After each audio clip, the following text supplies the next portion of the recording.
Marhaba, my name is Diya, one of the junior doctors in the UK. Today I'm going to walk you through a short journey regarding the GMC medical qualification exams for the medical doctors. And I would like to show you my own path. I'm not a tutor and I don't have any academies. I only want to show you my little experience. Let's start from scratch with the OET. First, you should pass the OET, and I'm going to hover over the 4 parts of the test for an advice regarding how to prepare for this test and how to answer during the exam. This exam is way easier than IELTS. Generally, you should start with E2 OET YouTube channel with Jay. He is very comprehensive and I had almost watched every video on his YouTube channel. Link is in the description. You can use the official OET textbook, which is around £45, which I haven't used ever, but many people advise to use it. Also, it's very useful to listen to the Future Land videos at the beginning of your journey. For me, I have prepared in 2 months only for this exam. Listening. For me, this part was the most difficult one because it depends on your concentration at each second during the test. I have practiced for this part using only videos available on YouTube, using the links that I will provide for you below in the description. When you use these videos, always turn on captions, CCs or subtitles to understand every word. You can listen to other podcasts such as BBC Click and the British radio stations.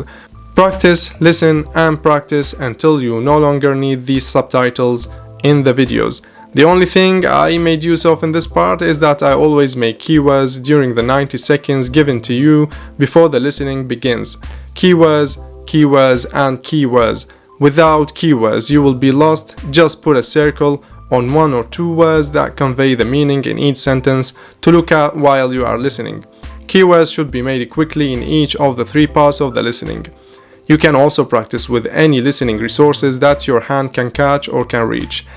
If you need my sacred advice, always practice listening samples with the keywords. Reading. For the easiest part A, always aim for the following. Look for headings, subheadings and scan for keywords or numbers in all of the paragraphs in less than 1 to 2 minutes. Try to answer one question each 30 seconds for the matching questions, 45 seconds for the short answer questions, and 45 seconds for the sentence completion questions. If you cannot find an answer in 40 seconds, leave it and move to the next question because you will definitely find it later. For the part B, you should spend 2 minutes for each question by reading the text first and understand it well, then you move to the question and choices. I have found it very easy using this way. For the most difficult part C, spend 2 minutes for each question, but do the following first. Always read all of the first paragraph, the first 1 or 2 sentences of the following paragraphs, and then the whole last paragraph. When you find answers to the questions, always put the number of the question on the paragraph because it's rare that more than a question is from the same paragraph, and also for you for easy rechecking later. Writing. Writing is the only part that I have paid money for. I haven't gone for the British tutors that give medical lectures. They are totally good and respectful, but to be fair, it's not their area. I have contacted Dr Babak Shokouhi, one of the OET exam coordinators in the UK. He is a medical doctor whose job is to make questions for the exams and put the criteria for corrections after the exam. I will put his link in the description. I had bought only 2 writing sessions for £40 only. The most important thing I have learned from him is the following. Please focus with me as this is very, very important. Many tell you that you should lay out the writing paragraphs in a certain order, but what you should do is what you have learned from the medical school. I mean, for the intro, it includes the chief complaint and the purpose of the referral. Paragraph 1 is the details about today's visit. Paragraph 2 is a summary of related old visits. Paragraph 3 is the past medical history. Paragraph 4 comprises the conclusion and the request. The address and salutations at the beginning and the end will be easier for you later. Some tutors tell you that the past medical history should be paragraph 1 after the intro, but this is wrong and the opposite of what we have learned from the medical school. I highly recommend this doctor for you and I wouldn't recommend wasting money elsewhere. There is also a very useful grammar book called writing all needed notes that I had revised so many times, and I highly recommend it for you. A link will be provided in the description also. Speaking. The ideal way of practicing speaking is to do it with someone else, which I haven't done, to be honest with you. I have practiced using the mirror method by practicing with a mirror, looking at myself, and it's a challenging way to test yourself, but of course it's a second option after face-to-face practice with another candidate. I have done this using FutureLand notes only. Now I have concluded a brief but very important summary of my experience about the OET. After passing the OET, now we should talk about the Plab exams. Plab 1. Here we come to the easiest part of the journey.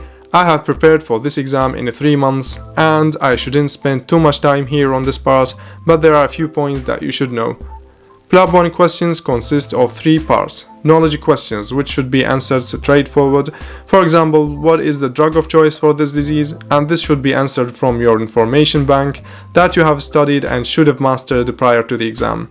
Assessment questions include questions that can have more than one answer, and you shouldn't be sad for missing the correct answer, because your answer could be the right one according to certain guidelines. Management questions, such as what is the next step, and similar questions, can be challenging also, but also can have more than one answer according to the diverse guidelines available worldwide. For me, I strongly recommend spending 20 to 25 pounds on the Plabable mobile application because its theme is much updated and it has really good questions and explanations, and so many of them will be seen again at the real exam. I have never studied any other materials except the NICE guidelines website in case there's a debate about any management plan or a certain disease or a case mentioned in the Plabable. I have revised the Plabable questions and explanations more than 3 times, and some of the flagged questions even more than 5 times. Plab 2. This is the most challenging part of the journey, and for this step you should join an academy for easier understanding and gathering of experience. There are many academies, for example Swamy, Samson, Shokouhi, Aspire and Common Stations. All of them are amazing, but Samson and Swamy remain the best because old is gold.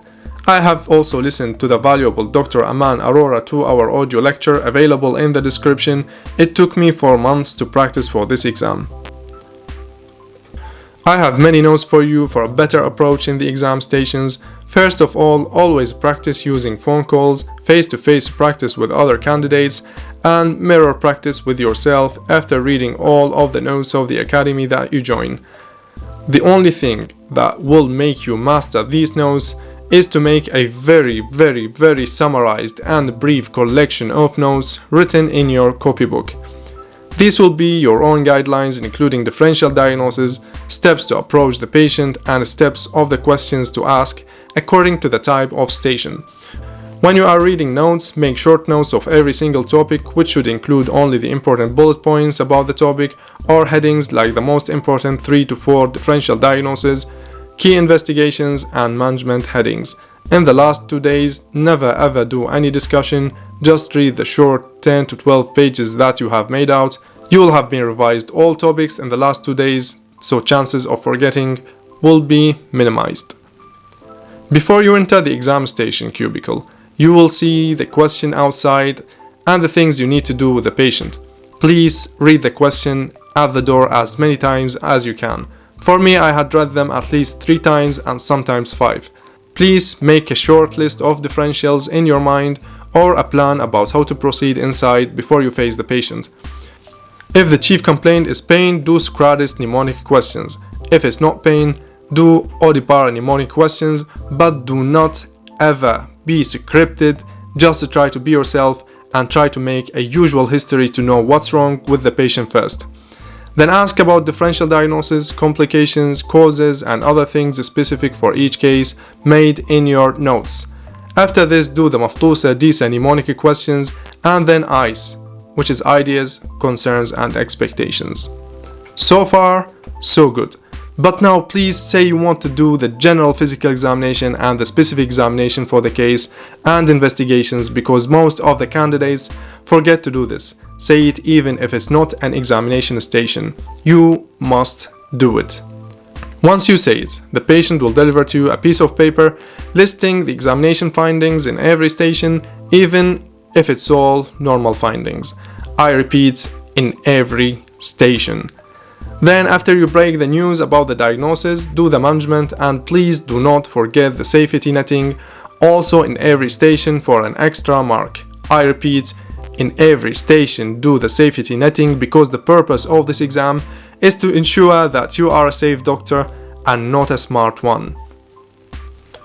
Do not ever say any extra details that the patient would not understand, as you will lose time and the information that you will provide are unnecessary.